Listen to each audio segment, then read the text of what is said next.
here with my friend Corey, and we're gonna Okay, discuss some so things. Corey fucked up with the And recording yep, and cut off there he a pretty is. a little portion of the So we're gonna beginning, talk about some introduction and stuff like subjects. that. So Did you have I'm something gonna in fill mind? We've in been with trying to some figure that out, placeholders sort here. of. There are a lot of things we could talk about, but what are we gonna talk about? That's the question. When I asked what he wanted to talk about or what his suggestion was, he brought up an article that I had linked to him earlier in the day about Okay. geoengineering, and that's what he's telling me Yeah, right yeah. now. I don't have it up anymore. So yeah. So it's an article that came out today. It's November. What is it? 7th, 5th, 6th, 6th, right? Something like that. Let's see. It's the 9th. What the fuck? All right. Well, so November 9th, and there's this article that I sent Corey this morning because it's a subject that you see in the headlines once in a great while, but it's never really talked about too much because I think they're slowly sort of. My perspective is that they're sort of slowly acclimating people to the idea by lumping it in with some like a little bit more innocuous ideas. That's sort of my perspective on it. It's been going on for a while. There's an NPR interview that I was mentioning to you earlier that I really would recommend on it, and I actually had a video where I listened to it and analyzed it on my YouTube channel before this. Maybe I'll go over that again sometime since you wanted to bring it up. But the idea is basically that to prevent a runaway CO2 induced greenhouse effect, we're going to need to have some extreme emergency countermeasures in place. And one of them, the main idea, is called geoengineering, where you basically try to increase the atmosphere's reflectivity. And they usually talk about a few different ways to do it. Big ships that pump out clouds of seawater. And there's one other one that they always talk about too. Oh, the other one is dumping iron oxide, dumping rust into the ocean to create some algae blooms or something like that to sequester carbon. But they admit every time this is brought up, just like in this article, that the alternative methods to the one I'm going to mention are really not viable for various reasons. And the one that really has the most promise, they say, is high altitude aerosol injection or stratospheric aerosol injection, SAI.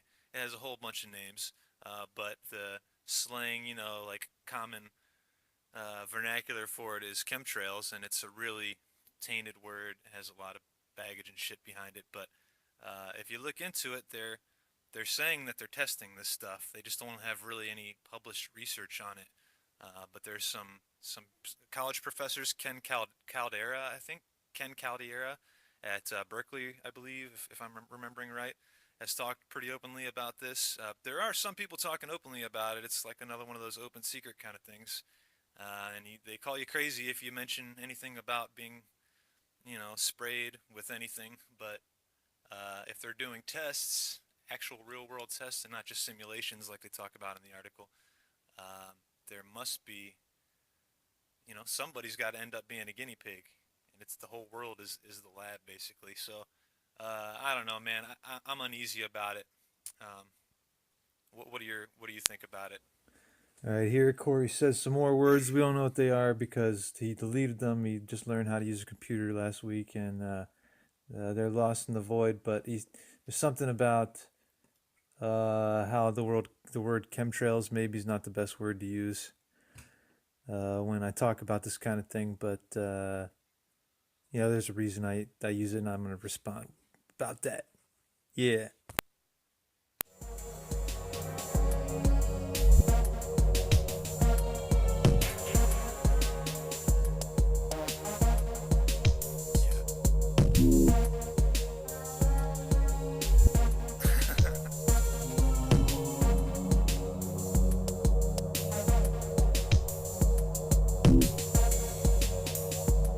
No, it doesn't. It's been horribly corrupted. I only use it to let you know that this is what some people are talking about. Not all the people who think the government's just poisoning us and putting, stuff to turn us all gay in the air or whatever the case may be. But, you know, you can talk about what they've admitted to also, and not just speculate, which is not necessarily particularly useful, but a lot of people do it.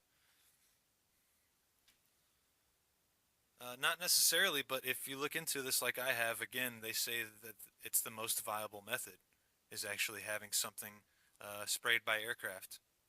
Yeah, actually high altitude aircraft spraying it because when you pumping it directly from sea level has a certain effect for sure, but um, to for the reflectivity to like have the particles stay in the atmosphere for as long as possible, you want to release them at a very high altitude, and it takes them a really long time to settle. So there's actually potentially a cumulative effect that would occur. And there's actually there is yeah really high in the atmosphere. And I mean there in this article that I linked to you, they were talking about how they used titanium and diamond, and no matter what they used, the corrosive salt water was just destroying all their nozzles. And I also liked how in the article, I'll try to provide a link for that here in the description for the podcast. By the way, uh, they were like, yeah, one technique is a huge nozzle that sprays trillions, literally trillions of particles into the air every second. It's like, yeah, no shit, man. The mist fucking setting on my garden hose probably, has billions or trillions in a second. It's like they just like throw around. Seems like they throw around stuff. That's kind of a separate issue, but it's like bothers me or whatever. But yeah, I agree. Chemtrails is like a horribly tainted term, and I would say that there is a very real thing called like COINTELPRO. The CIA did for protesters of the Vietnam War and all kinds of different things, where they infiltrate and or disseminate disinformation. Like you know, I I almost have to wonder if this whole fucking flat Earth thing isn't some kind of like CIA test plant to see how just see how retarded people are and see how like if they can get or how many people will buy into an idea that's just absolutely absurd on its face, but presented in such a way that I don't know, dumb fucks would believe it, and it kind of like taints the whole pool of quote unquote conspiracies. And I'm not saying that necessarily that they're conspiring to do this right now, uh, and like there's some big wide program like a lot of people might say there is or must be.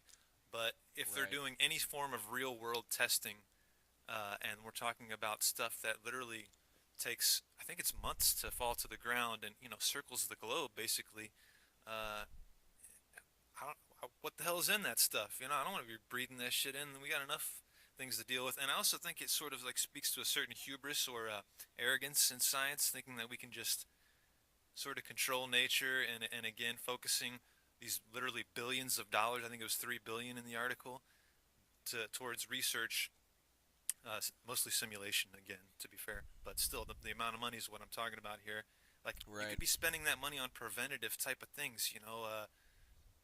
Help do push for more battery research, to increase the energy density of batteries or whatever the fuck, something. But this sort of like wait for things to fuck up horribly and put a band-aid on the solution or put a band-aid on the problem like after it's already come to a head seems like a bad attitude. And whether or not it's even that big of a threat to warrant all this attention in the Right. first place is a whole nother fucking can of worms. So I don't know. You talk for a while. I just ranted for a few minutes. Yeah. Yeah. I'm jotting down a couple thoughts that you Okay. sort of sprung up. Uh, I think objectively, right, an idea like this could, in um, if driven by the right people in the right circumstance, preferably without large sums of Uh huh. money involved. Um, this type of advancement, if you need to call it that, could alleviate certain issues or be used in a way that is intelligent and smart, and not as an industrial corporate complex of chemical sales and airline fucking rentals, Sure. ship equipment, whatever your infrastructure needs are around um, the aerosol implanting syndrome, necessity boy. So objectively, you can say in a utopia this should be used for nothing but good.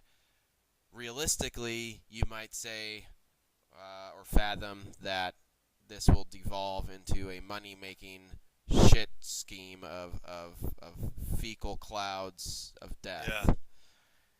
Yeah. Um,